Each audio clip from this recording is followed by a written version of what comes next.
You know that person who sees your call, panics, and immediately texts back, "Hey, what's up?" Like you just triggered their fight or flight response? Maybe that person is you. You're sitting there, phone buzzing in your hand, and you watch it ring like it's a bomb about to explode. Three rings. Four. You let it go to voicemail, then immediately fire off a text. "Sorry, can't talk right now. What do you need?" But here's the thing, you absolutely could talk right now. You're literally scrolling through TikTok. So what's really going on? Why do some people treat phone calls like surprise dental appointments? Turns out there's a whole psychology hidden in your texting habits, and it reveals way more about you than you think. Let's break it down. First, there's the overthinker. This is the person who needs time to craft the perfect response. When you call them, you're essentially asking them to think on their feet, and that terrifies them. They can't edit their words, they can't backspace. Every sentence is final, and that pressure is unbearable. So they'd rather text, where they can type, delete, retype, stare at it for 5 minutes, and then finally hit send. It's not that they don't like you, it's that they like control. They want to make sure every word lands exactly right because, in their mind, one awkward pause or unclear sentence could ruin everything. If this is you, you probably replay conversations in your head for hours afterward, analyzing every single thing you said. Texting gives you the illusion of perfection, even if no one else cares that much about your exact phrasing. Then there's the social battery saver. For them, phone calls are exhausting, not because they don't care, but because talking requires energy they just don't have. A phone call demands their full attention. They have to listen, respond, react in real time, fill the silence, match your tone. It's a performance. Meanwhile, texting? That's passive. They can respond when they feel like it, take a break, come back later. It's communication without the drain. If you're this type, you might love your friends and family, but you also love the ability to step away. You're not being rude. You're conserving energy. And honestly, in a world that demands constant availability, can you really blame them? Texting is the introvert's survival tool, the way to stay connected without feeling like you're constantly on stage. But here's the twist. Some people prefer texting because they're conflict avoiders. Phone calls feel too real, too immediate, too confrontational. Over text, they can soften the blow, choose their words carefully, avoid hearing the disappointment or frustration in your voice. If they have to say no, if they have to set a boundary, if they have to deliver bad news, they'd much rather do it through a screen. It creates distance.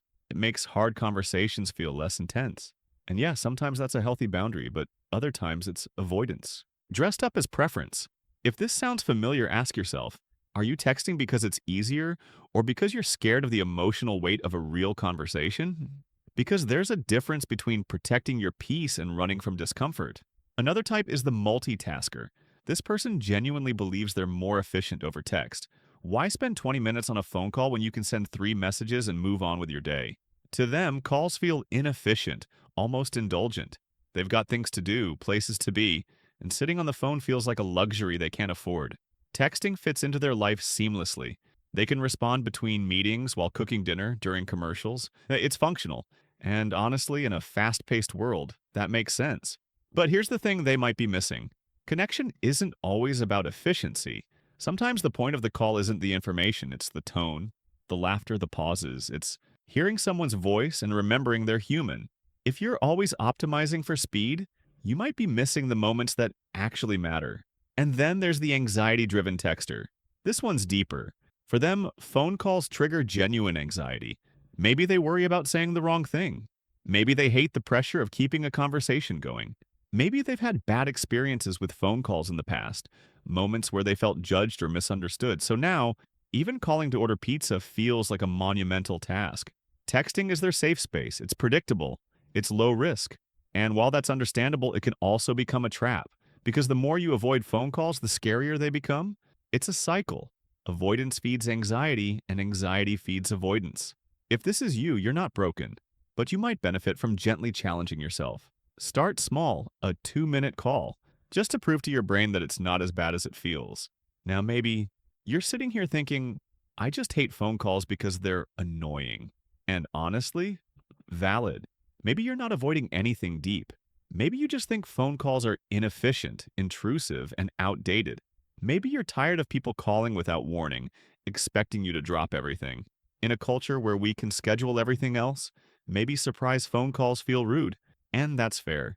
But it's still worth asking yourself, Is this a preference or a pattern? Because if you're avoiding all verbal communication, if you're only comfortable behind a screen, that might be worth examining. So, which type are you? The overthinker, the social battery saver, the conflict avoider, the multitasker, the anxious one, or just someone who genuinely prefers texting? Maybe you're a mix. Maybe it depends on the day, the person, the situation. But here's the real question. Is your texting preference serving you or is it limiting you? Because at the end of the day, connection matters. And sometimes that messy, imperfect, real time phone call is exactly what you need.